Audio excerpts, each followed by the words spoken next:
Welcome to the Blooming League of Original Podcasts.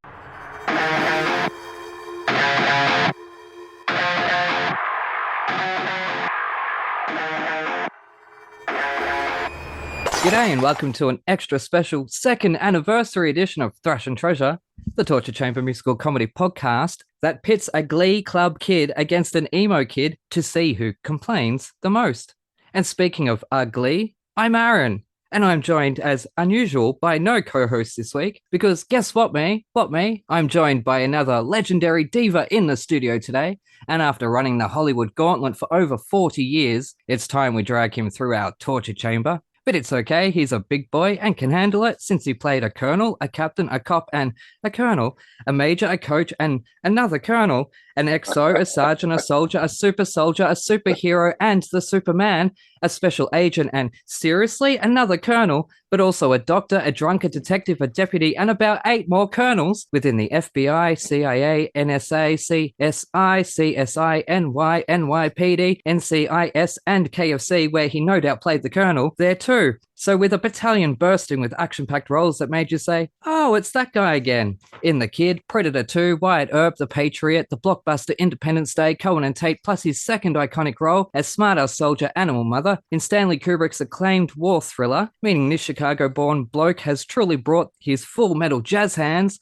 So please help me throw a huge, explosive g'day and a turn hot to this bona fide electrified 6-car action star who has also dabbled in dramas by diving deep into some ordinary people about whom he moaned to the radio flyer, groaned during the chocolate war, gruffed about how to make an American underdog, garumped while reckless, grumbled on the gospel hill, growled at Gacy and griped the house down bullies in his first iconic role as My Bodyguard, which he reprised in the 2008 remake Drillbit Taylor. Clearly an icon, and clearly I can't drill it in enough how this gargantuan talent has gone above and beyond to leave us in a cold sweat and make us say, oh, he was in that other thing, by literally being in everything in this fascinating career that hasn't left us in two minds with Coppola's Jekyll and Hyde, nor the Cape, Angel, The Inside Castle, DC Cab, DC animated films, series and games, The X-Files, Stargate SG-1, Jag, Bones, The Poseidon Adventure, Leverage, Deep Breath, Halo 3, Mass Effect 2, Transformers Prime, Guardians of the Galaxy animated series,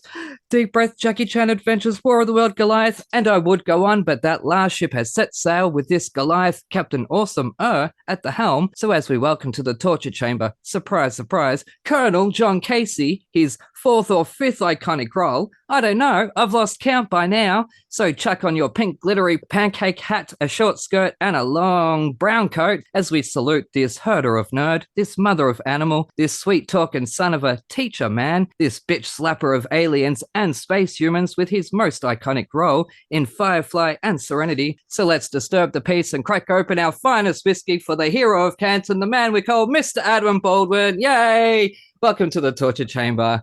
Or should that be Colonel Adam by this point? Well, now, thanks, Aaron. Now I know why you call it the torture chamber. I endured that, and yep, awesome. I look forward to the rest. Take a breath. Yes, thank you. You made it. Oh, goodness gracious me! I am dying after that one. It only took me 40 years to get through that litany of credits. Thank you very much. Yep, tell me about it.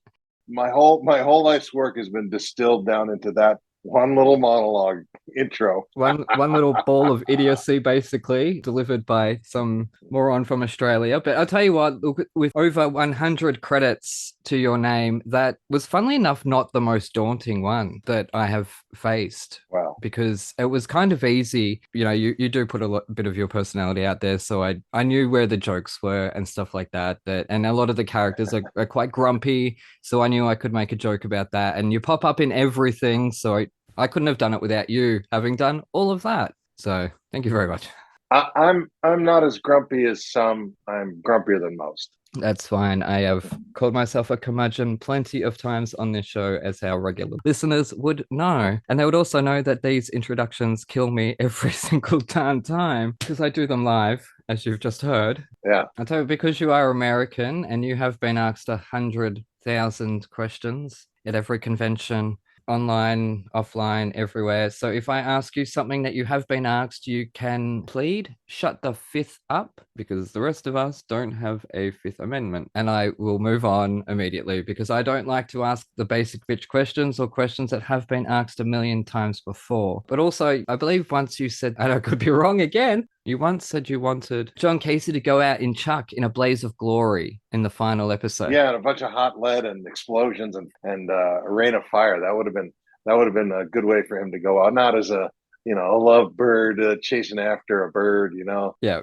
That's Australian terminology, bird. Yep, that's true. Well, welcome to Thrash and Treasure. So here is your blaze of glory. You have had over 100 film and TV game credits. At what point did you lose count? Gosh, because it's phenomenal. Year 2, perhaps. I don't know. I try to just keep moving forward. It's nice that people bring up shows or performances that I've done, but I just try to record it and go on to the next. Yeah.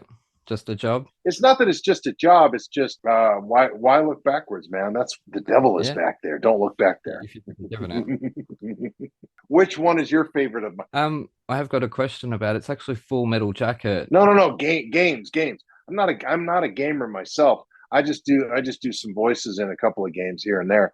The games. Well, actually, I have one that I think I have 2 of the games that you're in. I have one that's Steam or something. Oh yeah, okay. And Blackgate. Okay. Did you win? No, because it's my nephew's DS, so I never got to play it. Oh. So technically, they're in the house, but I don't have them. What does DS stand for? Oh, the Nintendo DS. So it's the handheld one, the small one, I think. Oh, okay. I don't know.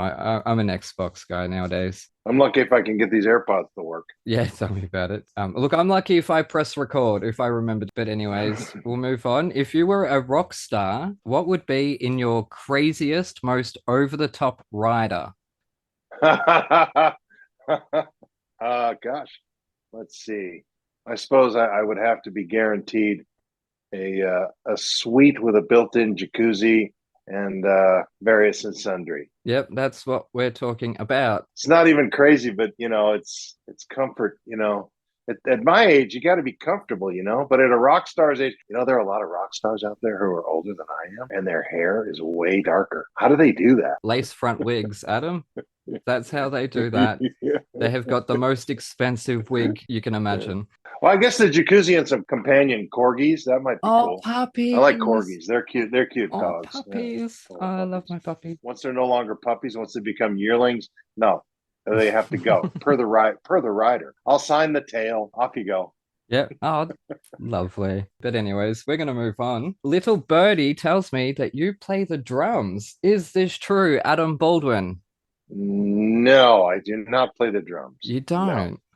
Really?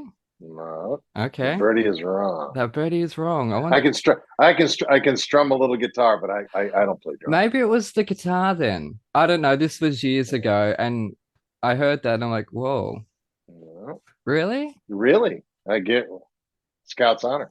This is my mind or my memory that it could have been someone totally different, but still within that world, like Firefly or Chuck or something like that. And I've just got, I'm sorry. I'm going to cross that out. We're going to move on. Scatterbrain, as usual. That is not the first time I've gotten something wrong. But I thought, so it's guitar that you play, not drums. A little bit. Not too well. Not too well. Not too well. Yeah, that's all right. Just a little. Yeah. A little bit. Ding. Cool. So have you had any experience with heavy metal? I've listened to metal and rock and roll for, 35, 40 years now. I mean, maybe even longer. 45 years. Since I was a teenager, man. Yeah. I grew up in the 60s and 70s. I'm well aware of the metal genre and its evolution into many different sub-genres. Yes, because we're going to do the metal album now, which you picked this week. You picked Megadeth, Countdown to Extinction. Why not? Before we get to that, we're going to do my review. When I was first told Countdown to Extinction, I thought, finally, get rid of us all. Only to realize it'll be Megadeth.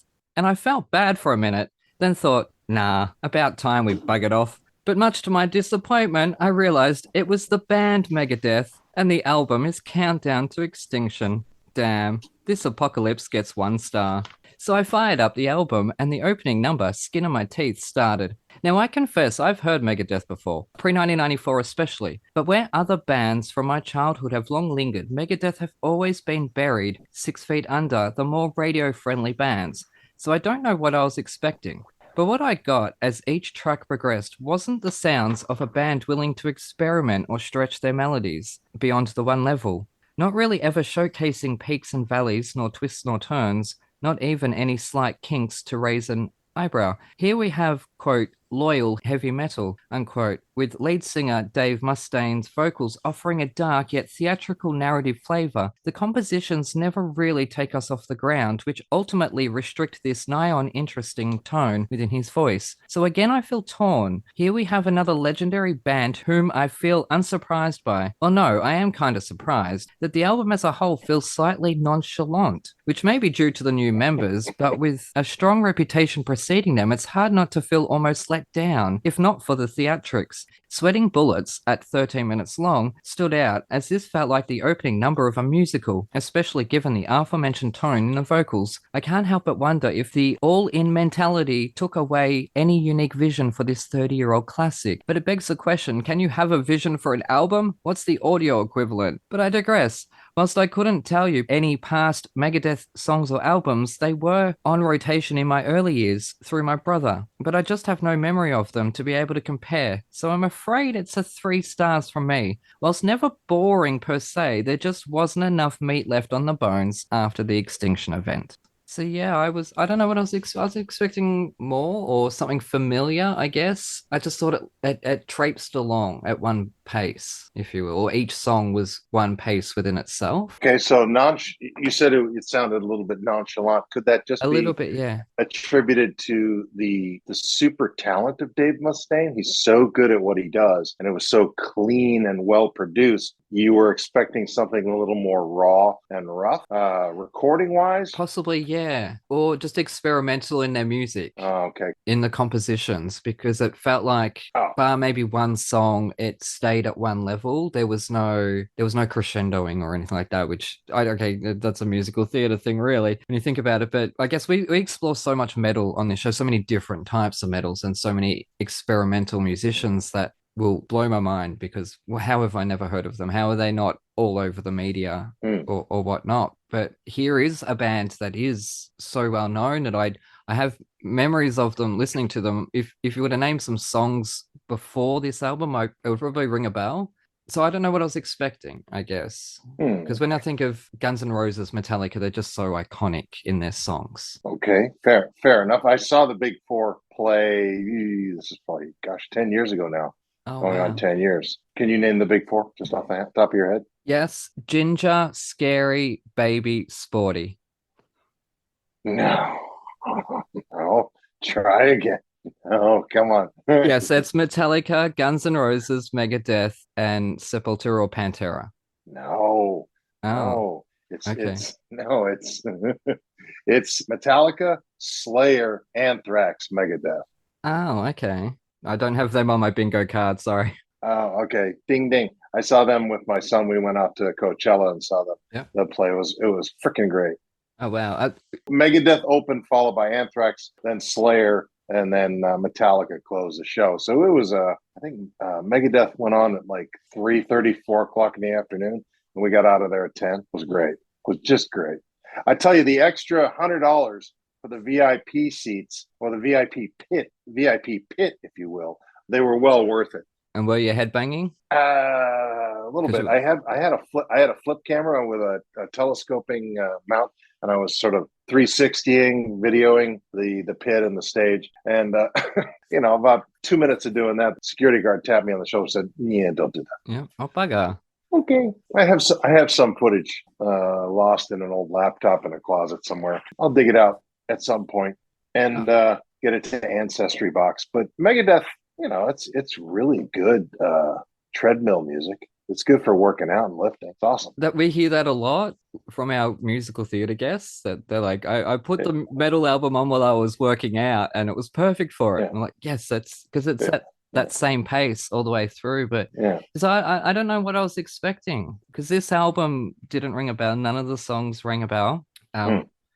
I can't think of a Megadeth song on the top of my head. Like I want to say Sanitarium, but I think that's Pantera. How about Tornado of Souls? No. Again, I could have gone the easy route and given you a Led Zeppelin, but I thought I'd throw you a curveball with Megadeth. Oh no, we did Led Zeppelin with David Yazbek, who has a couple of Grammys to his name and a Tony Award and Emmy Award, and I didn't feel it at all. I just didn't get it, and I think it was shocked. Which Zeppelin album? Whatever one was Their Way to Heaven. Oh, really? Yeah. Okay. Or Black Dog starts off the album. Yeah, that's it's the Untitled Zeppelin 4 album. Oh, that's right. Yes, 4, because there was a whole thing about the symbols, and yes, that's right. I remember that. God, that was a year ago almost. How I remember anything is beyond me these days. Yes, I don't know. I described it as sort of loyal heavy metal because it was very much what you would expect, I guess, from that era. I don't know who your favorite metal band is, so I couldn't even guess as to which way to go to get you a 4-star review. If it's 4 the most, or is it 10? Did you give it 3 out of 4 or 3 out of 10? A 3 out of 5. 3 out of 5. Oh, okay. Yeah, so that's still a pretty good score. Like I didn't hate it because I could like the lyrically they were quite strong. So it's a C plus, Yeah, in your book. There was just the voice was very ominous narrator. It felt like, but without while the music's traipsing along, without peaks and valleys, there was nothing complementing that drama. I felt that is a very musical theater now. It is, but metal in general has been very theatrical along the way. The bridge is there. This show really doesn't need to exist to bridge the genres together, but we are. It just, I don't know. What was that Symphony of Destruction for a song about marionette puppets? Well, at least had marionette puppets in it. When I heard that, I would have liked a dramatic cello through that. Just think of how great Symphony and Metallica is, or Symphony and Kiss. Having a cello or a violin through that, something really dramatic, would have elevated that song beyond the nonchalance that I felt. You didn't feel that the ghostly choral notes sort of filled that gap? Well, I think they could have been complemented, if anything. Oh, well. So as I say, there was a lot in there that I liked. I just felt it could have, given their reputation, I sort of felt it was the same thing with Led Zeppelin, that I grew up more so with The Who and listened to a lot of punk music. And so the Who I see as proto-punk. But Led Zeppelin not avoided, but I just hadn't really dived into. And so I was expecting something along the lines of a Pink Floyd or Queensryche or something like that, where there was something really trippy, considering the era it was from. But like, they were good songs, but I don't know. I guess I'm expecting too much. That's all on me. You feel that the riffs and the bass lines were all just relatively similar through each song? They all sort of went to 8 and stayed at 8, maybe peaked up to 9 a couple times at 8. Never really got up to plateaued. Did you listen to that on Sunday yesterday? I listened to it like 100 times, or not 100 times. I listened to it about 20 times in the past 5 days. Oh wow. So I put the albums on rotation and then I go about my business. And did you listen to it in headphones or just ambient sound in your surround sound in my room? Okay. So really good sound. So yeah, I don't know. It's just, so why did you pick this? Okay, well, I don't know. I was just listening to it on the treadmill, and I thought, well, he needs some metal. He needs a metal suggestion. Here's one. Yeah, cool. Well, that's a good enough reason as any. Look, a lot of them we just pick at random because the titles match up with a musical or something like that, and I get a kick out of that. Also, Extinction, we're sort of in an Extinction moment or an Extinction cycle. We might as well address that. Yes, we are. And we are actually on this show. Yes, okay, so back in the day, you had a pretty epic mullet in a lot of films. Were you much of a headbanger? Oh, gosh, no. No, not so much. No? I think I stopped being a headbanger when I went to a Wishbone Ash concert downtown Chicago on little purple microdot trippy, and it turned into a bad trip. We got pushed around by some older kids, and so I ended up running home. I was like 10 miles home. Fortunately, when I got there, my brother, he was home, and I ran up to his room, and he was like, he's like, what's the matter, little Baldy? What's wrong? I was I'm having a bad trip. What do I do? He said, just calm down. Here, drink this water. And he put on the B-side from Metal with Pink Floyd. He called me, shepherded me down. No, not a headbanger. I do appreciate the thrash. I do appreciate concerts. I'm more enjoying of lyrics that I can literally understand better from power singers or singer-songwriter storytellers, that sort of thing. That's more of my piece of cake. Yeah, that's the problem I have with a lot of the albums we've had is I can't connect with lyrics that are all the way through. It just sounds like a motorboat. So here I felt such strong vocals that have a unique tone to them that had an almost, as I described it as an ominous narrator, really. You could hear him narrating, horror, something like The Twilight Zone or something like that. Right. But the music didn't quite match up to it. And I don't know if that's because this was the first Megadeth album that was actually co-written by the whole band, because he got rid of they fired, I guess. He got rid of certain other members for being drug addicts, took on a bunch of new members, and then they sort of shared the songwriting and composing responsibilities. So I don't know if that's a matter of too many cooks here, that there wasn't a singular vision by him that there was on the other albums, which were all Dave Mustaine. So well, I still think it's a kick-ass album. I like it. Yeah. Your opinion is noted. Sorry. The fact I haven't had hate mail yet is a surprise to even me. I didn't, as I said, I didn't hate it. I have truly hated some of the albums we've done on here, or at least they've just grated on me. What's your least favorite album that you've done on there, and what is your very favorite? A band called Five Finger Death Punch, they're called. Yeah. I just didn't feel that one at all. And my favorite has been a band called Devil's Skin, and I gave that 6 stars, the album We Rise. And we did it a couple of weeks ago, actually, on the show, and I gave it 6 stars. I absolutely loved it. 6. So, yeah. But we've done quite a few that I've liked. Like we did Yima Sumac once for the metal album because she released a prog rock album. And that was quite fascinating. And it looks like we've reached 0 on the countdown to Extinction. Thank goodness. So we're going to throw to an ad break.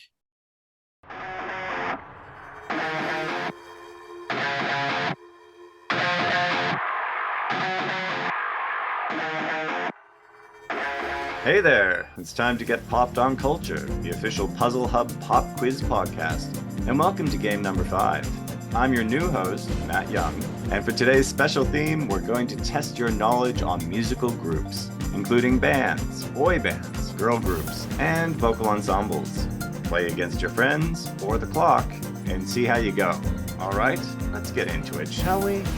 Game 1. Songs in the key of words. I'm going to give you 3 key words that appear within 8 different songs. Pretty simple. If you guess the song correctly on the first keyword, give yourself 3 points. If you guess it on the second, give yourself 2 points, which of course means give yourself 1 for guessing it on the third and final keyword. So let's see how you go. Ready? First clue. Fantasy. Landslide. Reality. That was Bohemian Rhapsody by Queen. Second clue. Lights. Carrie. Home. Of course, that's All the Small Things by Blink-182. Next up, Valentino. Crystal. Italian. That's right, it was Manic Monday by The Bangles. I was kissing Valentino by a crystal blue Italian stream. Alrighty, 4th, picked, bunch, glance.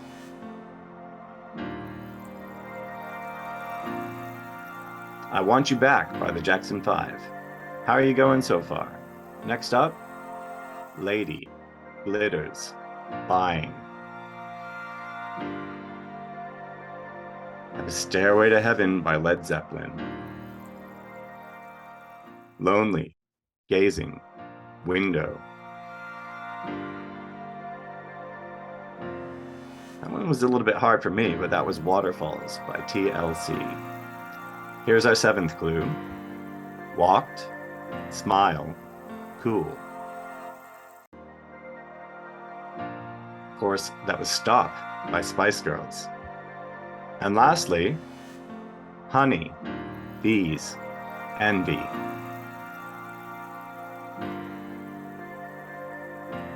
My Girl by The Temptations. And time's up. How did you go in that round?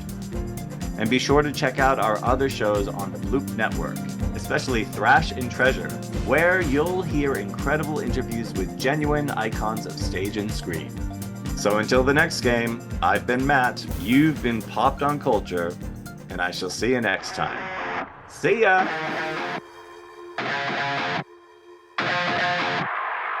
Oh, no, that's why I've written amateur drummer. I was going to make fun of you being an amateur drummer. Sorry. You're rattled, and I love it. I am. Okay, when am I not rattled? I'm always rattled. I'm neurotic and erratic, and that's just me. Right, but you're particularly more rattled with me right now, so I appreciate that compared to the other shows. Yeah. Too much coffee. No, I haven't had enough. I tell you that. Anyways, we're going to move on. This is me every episode. Trust me. I'm an absolute fool. Maybe a notebook. Maybe a handy dandy notebook like this. I have 50 of them hanging around. No, you need one that's smaller. You need one like hand size. But I do it all on paper so I can throw it across the room. Anyways, we're going to move on. I'm going to start again. All right, you're listening to Thrash and Treasure. I'm Aaron, and I am joined by Mr. Adam Baldwin, and we are going to move on to the musical now because the early bird gets the worm, but the early cat gets the bird. So before we move on, what is your worst earworm song? Oh, gosh. I guess like Troubled Waters by Simon and Garfunkel. It tinkles into my ear canal. That sounds gross, but it does, and I can't get it out of there. Then I have to think of Symphony of Destruction. Then I can knock it out, but it keeps coming back for some reason. Yep. I don't know maybe it was a traumatic thing that happened in my youth. I think I'm having an epiphany. I think that song was one of the songs that my dad used as a mourning song when his marriage broke up. That and John Denver in a Rocky Mountain High. Yeah. Oh my God. It's all coming back to me like the hot kiss at the end of a wet fist. Goodness me. Well, that's why I asked the question, because I want to get it stuck in people's head. This is a torture chamber. But we don't usually have traumatic memories getting brought up. Whoops a daisy. We're going to move on to Bye Birdie, which you did at high school. Yeah. So that's why we did this. Now, picks or it didn't happen. I didn't play Birdie. I just had a small part. I think I was a sophomore and I got to play the mayor. So I got to present Conrad Birdie with the key to the city, and then I was in the chorus. But I got to watch it from behind the scenes. You know, I really liked being a stage hand more than I did being on the stage itself. I like the technical aspect of it, shining the spotlight down on the goofballs and pulling the ropes of the curtain and all that stuff, flying the sets, helping to build the sets. I enjoy that more than learning my lines. It's such hard work learning lines. You have to remember them. Ugh. Yeah, I had no problems with learning lines when I was doing theater at school and stuff. I would always get sick in the 2 weeks before a show. I would just always get sick. I'd always get some sort of flu or something like that, but I'd still push on through and do it. That was like, I had no problems. I wanted to be on stage, but now as an adult, I want to be behind the scenes. So here I have a audio only podcast where I don't actually like the sound of my voice. But anyways, stop up talking. You'll like your voice more if you stop up talking. Yeah, it's that Aussie thing we do. When we ask a question, the voice goes up. I've noticed that when you make a statement, it goes up. Yep. Even when you're just a declarative statement. Yep. Very Australian thing. I don't know why it is. Anyway, so I'm not surprised you played the Conservative mayor. I did not know this at all. I did not know it at all. I've gone my whole life. I knew Put on a Happy Face, but I just had never seen it. I sort of vaguely knew the story that it was about, roughly based on Elvis going off to war. And so when we sat down, I was like, oh, good, it's going to be some sad, tragic, non-love story where he's going to go off to war and never return, because then he goes off and marries Priscilla, obviously, and, the poor girl stuck in the town. But then it ended up being a love story between Albert and Rosie. I was so disappointed. Like, damn it. Because they bickered all the way through. But once they started bickering, I'm like, oh, clearly they're going to end up together. But yeah, okay, so this opened on my birthday, 24 years before I was born, April 14th. So Wow. that has nothing to do with anything other than today is the birthday episode for Thrash and Treasure. But one thing I noticed, the logo and poster doesn't match the show, or at least on the CD, it's got the black background with the lips, and it doesn't match what's in the show. It's kind of like the advertising campaign for Firefly didn't match the show either. You know, That's true. Yeah. it's a mercenary and a space whore and a girl in the box. That might as well be walking on the sun. You know, so packaging means a lot. And it meant a lot then too. So the marketing departments aren't always in sync with the creatives. No, I think it had something to do with Cheetah Rivera because she got top billing over Dick Van Dyke on this, which is often a big deal, especially on Broadway. Well, because Dick Van Dyke was a gentleman. Yeah, that too. So, yeah, I just thought that when you look at that poster, you're expecting something jazzy, like in a jazz club or something more akin to Chicago or something. You don't expect a 50s rock and roll musical where, you know, innocent virginal kids are dancing down the street and all I want to do is kick them in the shins and steal their fucking lunch money. I'll tell you that. Sorry. Wait a minute. Okay, go on. My favorite song in the whole show is probably coming up, and I hope you pinpointed. Well, I was going to say One Last Kiss. I know that. I know the Billy Craddock version, but I had no idea that was like the whole point of the story, that he's going to sing this song and kiss the girl. Yeah. That's not the song. That's not the song, though. No. Wait, what song? Oh, come on. Paul Lynde's song, Kids. Okay, because I watched it. I actually know what it feels like now to be the metal co-host on this show when they sit down and listen to a musical and have no clue what it's about, and they're trying to gain the story. Because one thing I go on about the show all the time is that I don't pay attention to lyrics because I'm so erratic and all over the place. It's very hard for me to. I focus more on the music. So I had no idea listening to it. I couldn't pinpoint the song. I'm guessing it's where he was sort of saying to him that the kids are going to get in trouble or whatnot. Is that what was happening? Kids, I don't know what's wrong with these kids today. Da-da-da-da-da. Kids who can understand anything they say. Noisy, crazy, sloppy, lazy loafers. While we're on the subject, what's the matter with kids today? What's the matter with kids? And what is the matter with kids today? You're still a kid. What's the matter with you? I'm going to be 40 in 2 years, so thank you very much. Goodness me. a kid to me. Yeah, still no. a kid. Still a kid to you. So. It's the lace front wig, man. Yeah, tell me about it. Now I have a 13-year-old living here. Goodness me, I have a teenager running around. Oh my God. You can't catch him anymore. No, oh God, you can't talk to him anymore. Full stop. Yeah, I found this just a really odd story in general. You have this premise, you have what is essentially a strong enough premise, but then you've got all this extra onto it with Albert and Rosie, and then she goes off to the bar and dances with the men. What was I thought I was watching a fever dream for a minute. That I don't know what it was. Was she having an orgy with them? Was she flirting with them? Or because she like disappeared under the table and they reacted one by one. Well, I think there was some innuendos, some double entendres, if you will. This show was done in the 50s, so there's only so much that they could get away with, and without alienating the Ed Sullivan audience. It's a fun romp, and one thing you learn, I guess the moral of the story with Hugo and Kim is you're not going steady for good when you're in high school. That's just not happening. No. Yeah, I loved the scene during the One Last Kiss where I thought the mayor would get his own way, but then Hugo comes out and punches him. Missed the part, obviously, where Rosie said to Hugo, let's do this thing. So I had no idea Hugo was going to come out and punch him.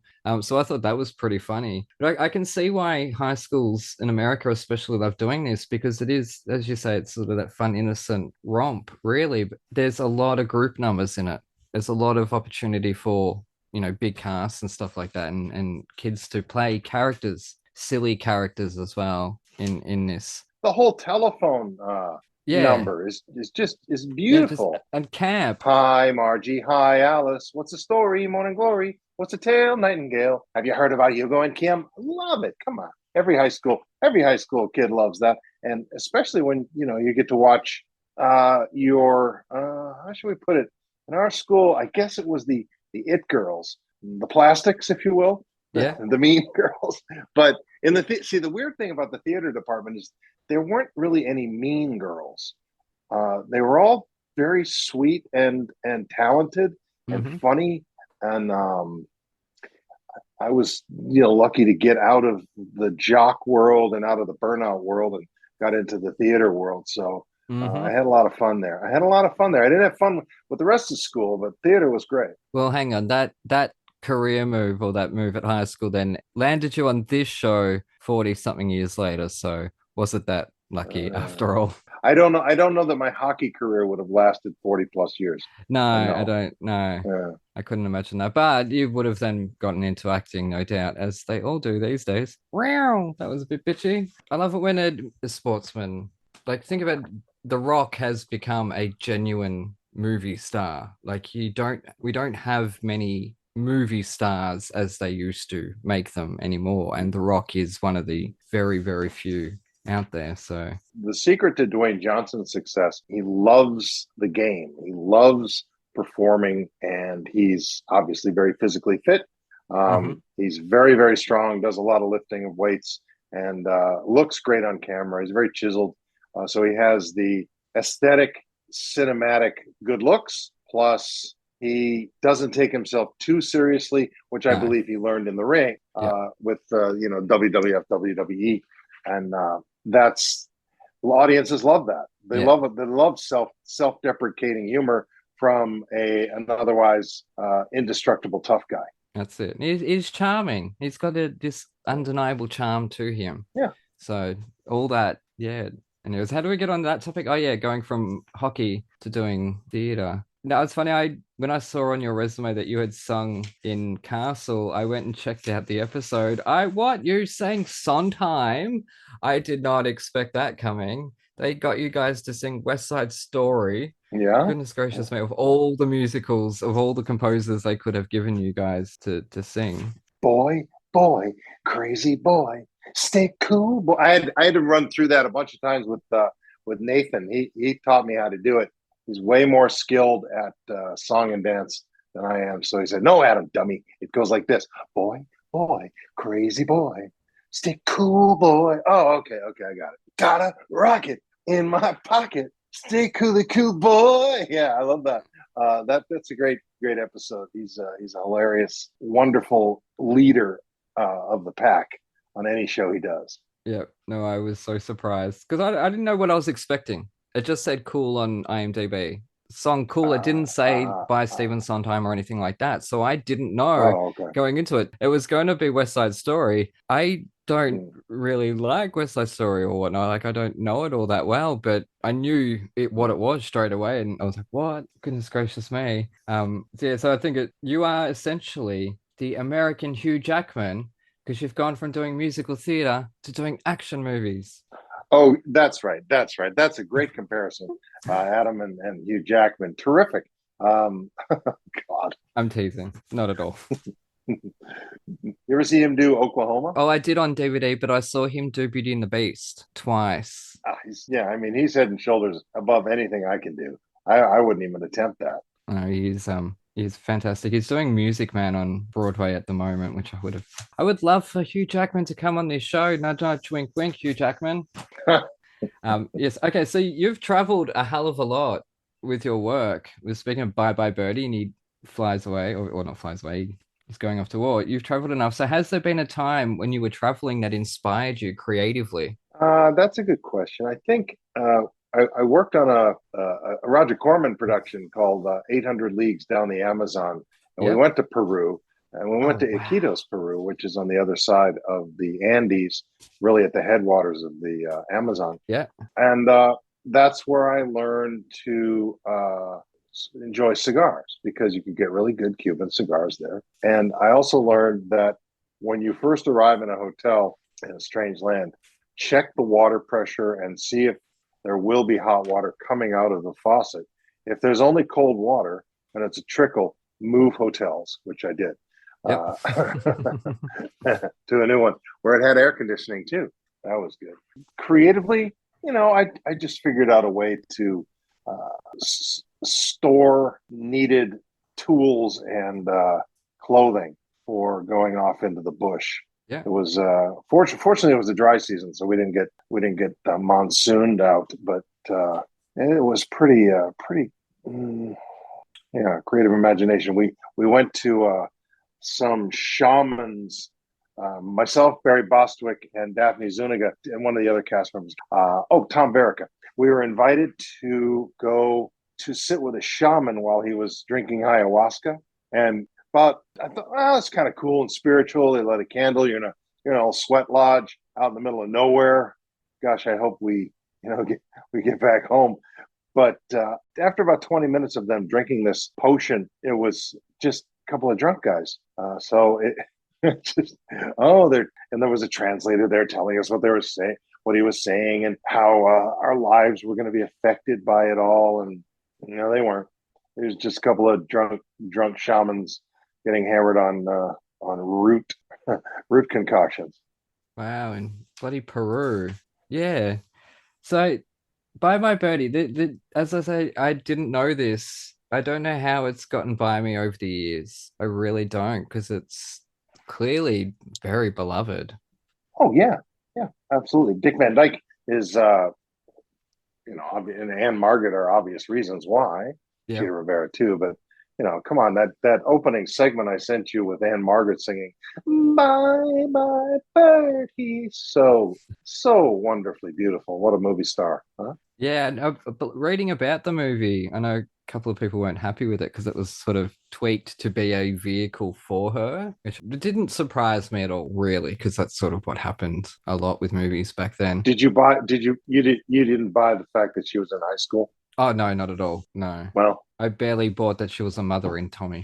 But I love her in it. I really do, because that movie is so stupid and crazy, and it's so stupid and wacky and wanky. Yeah, it's awesome. I love it. Yeah. I don't know how this got by. There's so many of these family-friendly musicals that got past me growing up, because I had an older brother and sister, so I never really got treated like a child, if you will. So a lot of them just, yeah. I saw Rocky Horror at 3, Adam. How did I not see The Music Man? Or that explains everything. You saw Rocky Horror at 3 years old. It should explain nothing. That explains everything. It should explain nothing. I don't know if I was 3, but it's from a young age growing up. How many times have you seen it? Oh, have you ever thrown toilet paper in a theater? No, because I don't like audiences that are noisy. Oh, okay. So I have never gone to see Rocky Horror because they don't shut up, because it's all about the fans. Right. No, right. Oh, shut up, you wankers. I'm trying to listen to fucking dialogue. Exactly. And it happens a lot on Broadway now, that fans are going in groups, and they're going time and time again to see these shows, or even just all around the world, to sing along and speak the dialogue. It's like, shut the fuck up. I paid $200 to sit in this seat. You've gone to see it 10 times already.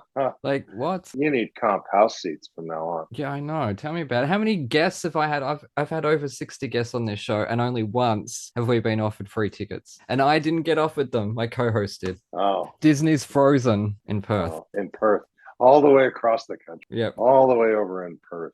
Perth is a wonderful city. I had no idea until I'd actually had a chance to get over there. We did a couple of conventions down there. Yeah. And we took a boat ride out to Fremantle. Yeah. And we hung around in Perth for a while. What beautiful country. Lovely. Yeah. Did you go out to Rottnest? I don't think so, no. Where the quokkas are? No. No. Oh, no, they're absolutely gorgeous. I was so weird. I'll cut this out, but there was a quokka just sort of in the courtyard area, and I got my camera out, and I was focused on the quokka, and I started lowering down, and I realized when I was a little bit too late that a woman had started lowering down herself right opposite me, and her skirt was open right in front of my camera, and we both realized at the same time. It was that awkward moment of, oh no, delete. See, I'm deleting. Yes.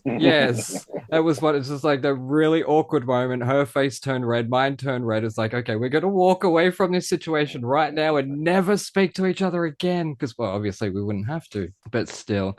Anyways, I've had some really interesting times when I've been traveling, Adam, because as you know, I'm quite erratic and neurotic. So I get myself into a lot of trouble without trying. Erratic, erotic, neurotic. Yeah, pretty much. You have 3 ticks. Yep, pretty much. Anyways, we're going to move on because Birdie has flown off and I can finally take off this ghastly happy face and go to an ad break.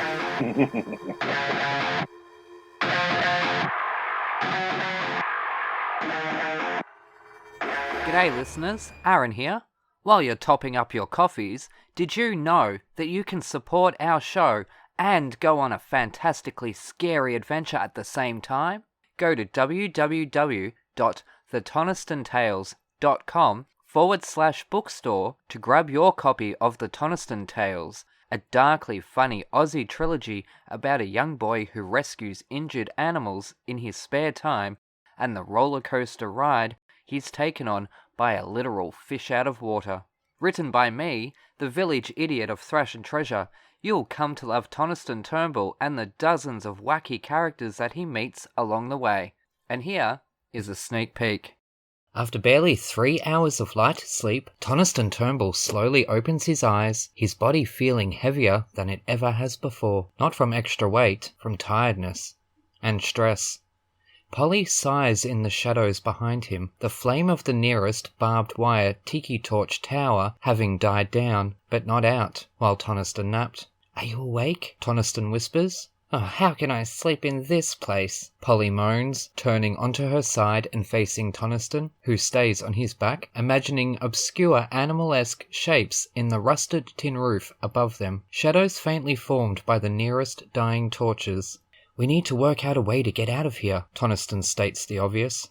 He whispers despite the fact the nearest shacks to their own are several meters away and the occupants presumably asleep as most prisoners seem to be. "How? There's no fence to squeeze through or even climb," Polly replies, sitting up in bed and then stretching out her sore arms. The hairs stand on end from the slight chill in the air. "I don't know, but I think the whole fighting thing is a distraction." "You mean to distract the other prisoners when new ones arrive?" "No, I think that was just bad timing. Didn't you notice?" Toniston goes on to explain his theory. "That fight happened, everybody gathered around. I didn't see one person who wasn't watching, and then when I vomited, the only gate in this place closed shut." "What are you trying to say?" "I think something happened when everyone's back was turned." "Like what?" whispers Polly, her voice breaking up in fear. "I don't know. That's what we've got to find out." Toniston's brain starts working overtime. "But it's strange that nobody seems to want to leave. They seem almost happy. Definitely content. So, when's the next one of those stupid beatdowns?" Toniston can't help but think Polly looks tough, almost evil in the shadows as she asks. "I don't know," Toniston begins. But both teenagers are distracted by a crumbling noise in the distance. Hopping out of bed, Toniston joins Polly on her own, equally uncomfortable one, spotting a large, white package hovering close to the cave ceiling, behind it a shadowy figure. The package is lowered down, causing the teenagers themselves to lower as well, hoping not to be spotted by whom or what may be operating this obscure crane. Over a long, slow descent, the package is dropped to the ground. Polly keeps her eyes on it, but Toniston looks up immediately, spotting a large black shadow scurry away to God only knows where. "Come," he whispers, as he quietly hops off her bed, slipping into his docks with bare feet. Polly follows his lead. Careful to keep watch on all directions, the teenagers swiftly sneak over to the white package, their hearts beating an almost tribal jam in perfect harmony, and stopping in their tracks as the sudden realization of what lies before them sinks in. A woman, seemingly in her early 20s, wrapped up in bandages from the neck down. No, not bandages. "Is that spiderweb?" Polly asks, completely mortified at the prospect. Grab your copy of The Toniston Tales from thetonistontales.com/bookstore today. Hooroo!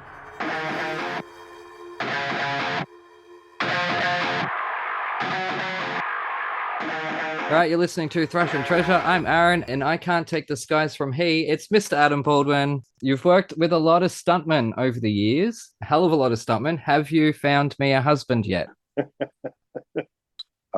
Stunt guy husband. No, not yet. Bugger. But I'll keep my eyes and ears open. Excellent. Thank you very much. That's what we like to hear around here. And more seriously, though, Okay. have you done many of your own stunts in the past? Only just short tumblings and falls to the floor sort of thing. The high falls, the car crashes, and the fire bits. I tend to leave that to the professionals just in case. Yeah. You're not jumping out of a helicopter anytime soon? No, I've been harnessed in a helicopter, and in Chuck we had a helicopter shot where I had a little M14 minigun, which fires 3,400 rounds a minute. It's one of those Gatling gun roto things that I think it was Schwarzenegger carried it in not Terminator. What's the one where he goes out into the jungle? You know, one ugly motherfucker. What is that one? Predator. Predator. Thank you. Yeah, when they're out in the jungle. You were in Predator 2, Adam. You know, you were only in the sequel. Hey man, it's late at night here. It's late. It's getting late at night. It's way past my bedtime. I started losing track of shows that I was in, and that was Predator 2 with Danny Glover. And you know what? Funnily, I had never seen it. I don't know how. I'd never seen it until about 4 days ago. I watched it. So when I booked you in it. What'd you think? Actually, I quite enjoyed it. I like the Predator movies. I've liked all of them so far. And funnily enough, on Schwarzenegger, he was originally offered the part of Animal Mother, I believe, and turned it down, which then it went to you. So I think not. Well, that's Wikipedia is wrong all the time, so I look like a fool all the time on this show. Don't you worry. Well, first of all, he'd have been a little too old for that role anyway. Well, apparently he turned it down for Running Man.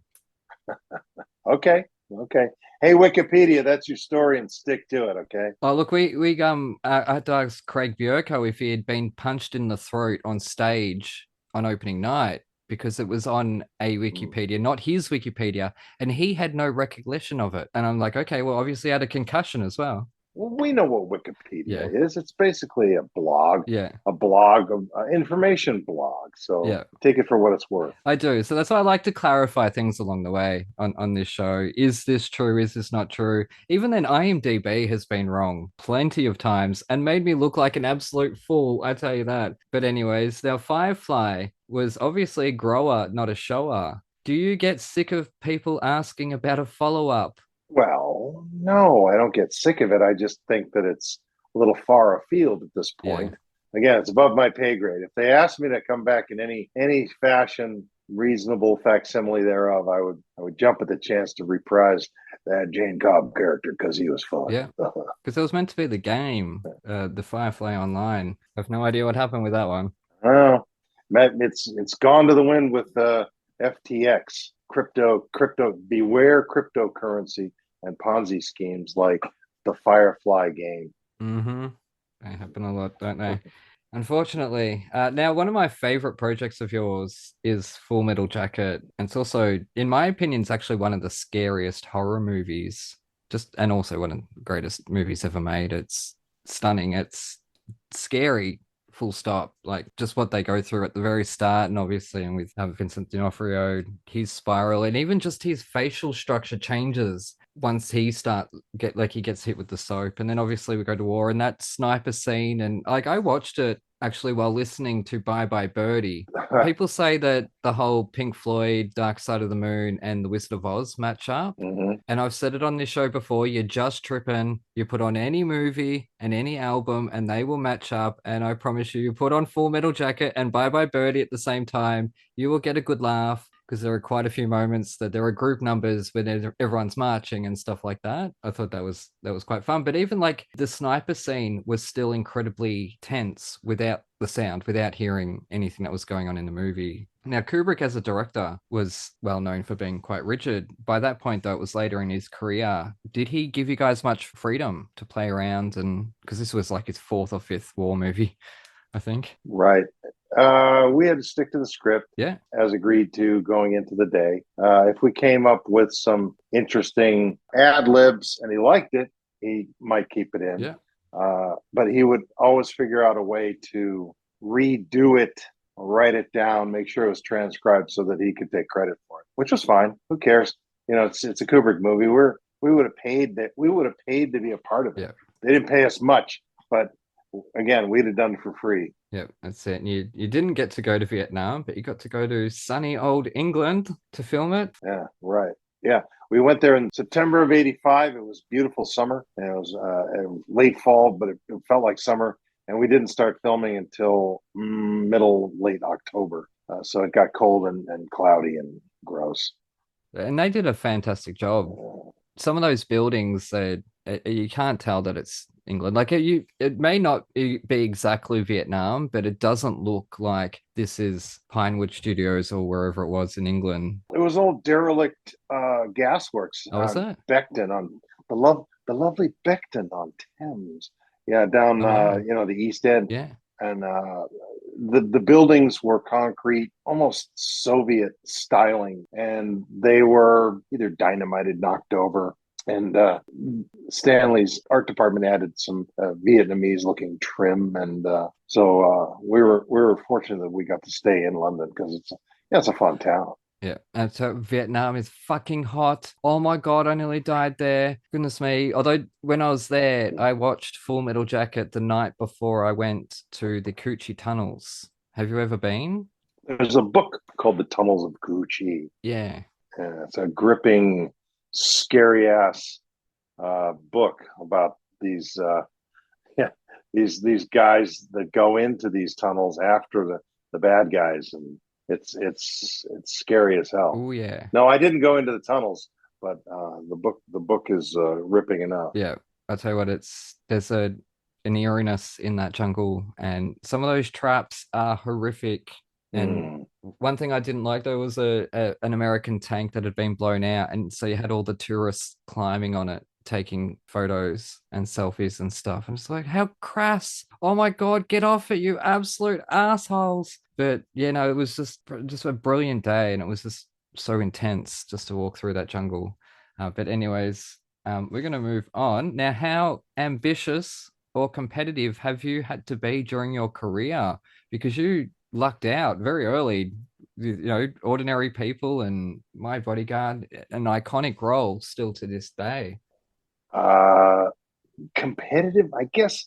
Any actor that's in the game has to be somewhat competitive with the people that are basically his type. I, again, was fortunate enough. I heard the word no more than I heard the word yes, which most actors will tell you is true, especially in the early going. Mm-hmm. The key is just to stay patient. Don't spend your money. Don't be a drunk. Don't get too entangled with relationships, and stay focused on the mission. Yeah.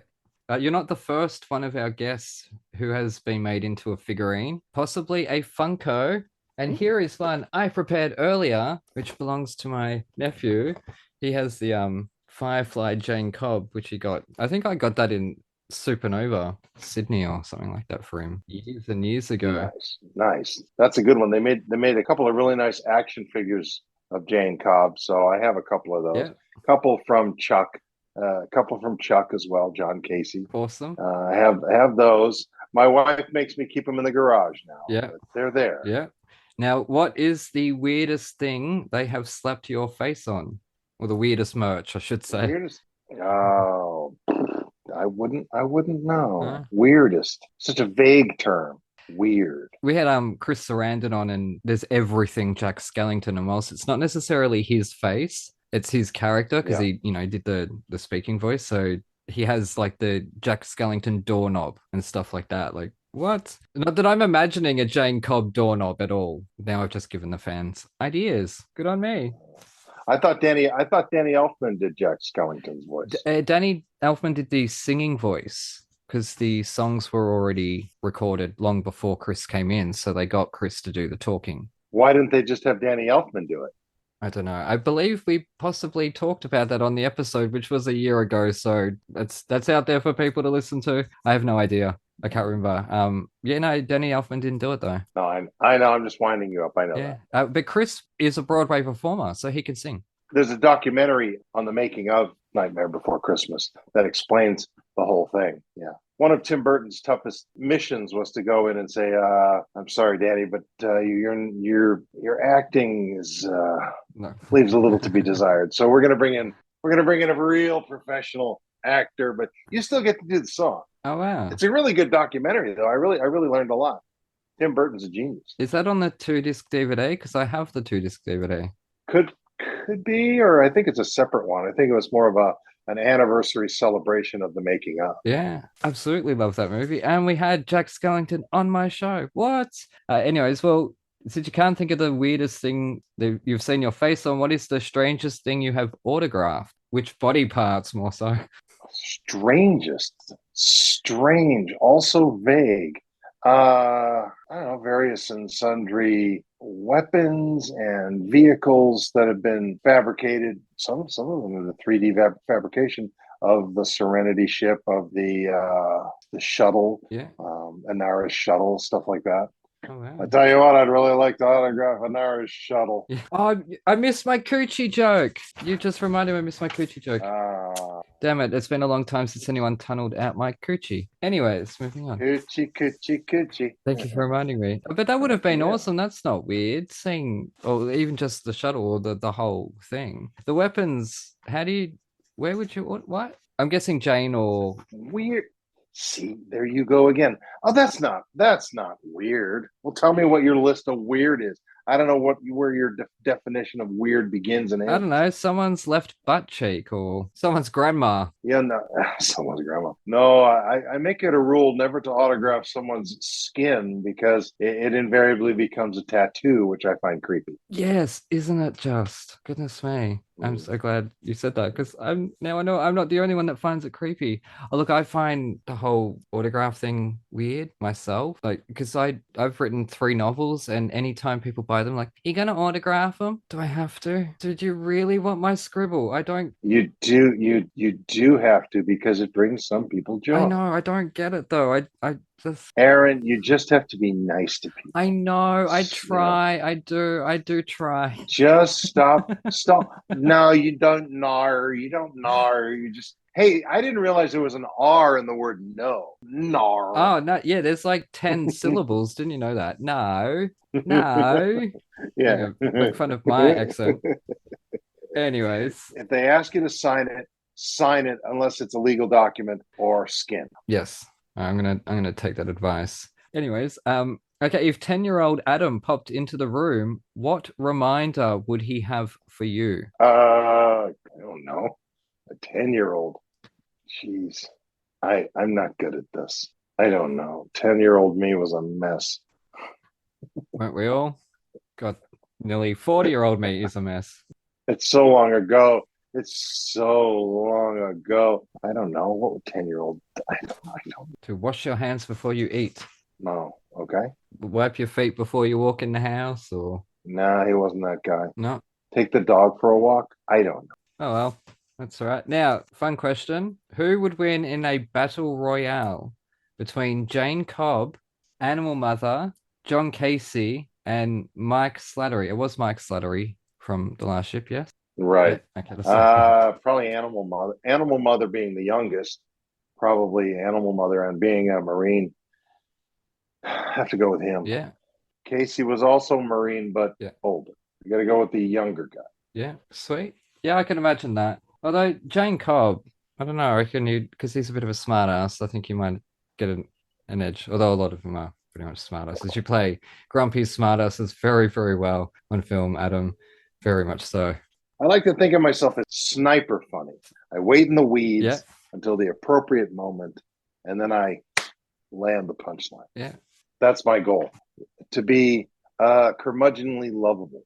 Yeah, that's kind of the angle that I go for, except without the lovable part, as we all know. Anyways. Oh, you're no curmudgeon. You are nowhere near being a curmudgeon.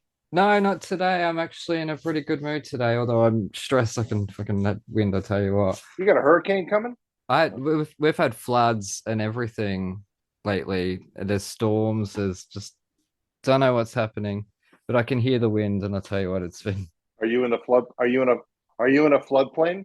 Well, we haven't really had any flash flooding. Okay. In the hilly areas, they do more so. So Like there was just a whole dozens of suburbs were just flooded recently and made worse by the racetrack because they've got a flood wall. So it pushed all the water into the houses and no one's happy. Sorry to hear that. Yeah, it just went for miles in a city too, not out in the country or anything. But yeah, but where we are here, it's like because we've got 7 beaches right near us, but it's just flat. So we should be fine. Should be. But yes. Anyways, I have come to the end of my questions. It has been an absolute joy having you on my show. Goodness gracious me. I cannot believe how lucky we have been in the past 2 years. So I truly thank you for being willing to share this anniversary.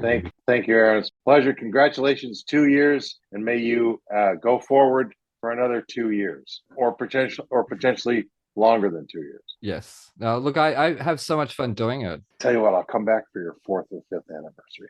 Yeah, awesome. I'm going to hold you to that. I'm definitely going to hold you to that. And you've got to come back to Australia as well. Hey, man, as soon as I get invited down there, I'll head on down. That's a beautiful country. Love the Australian people. Love the weather and the golf courses. Yes, yeah, I was waiting for that one. Some of the best in the world. That's it. Say hello to the family for me. Yes, will do. God bless. See you down the road. Anyways, an absolute huge thank you to Adam Baldwin for joining me today for our 2nd anniversary episode. And you can find him on the socials at Adam Baldwin. Check out wherever. I'm sure he's on all of them. I know I use Twitter mostly myself, but everyone else is different these days. So just check, but also check verification because these days that thing can be wonky. Anyways, Evan returns next week or the week after for his final episode. He has decided to move on from the show, so we wish him all the best. The show will be continuing with myself and various co-hosts along the way, and we're looking for another Team Metal co-host to join us. So if anyone out there thinks they fit the bill and can keep up with me, awesome. Let me know on the Twitter at thrashntreasure. Anyways, that's it from us. You take care, thanks for listening, and we shall see you next time. Uru!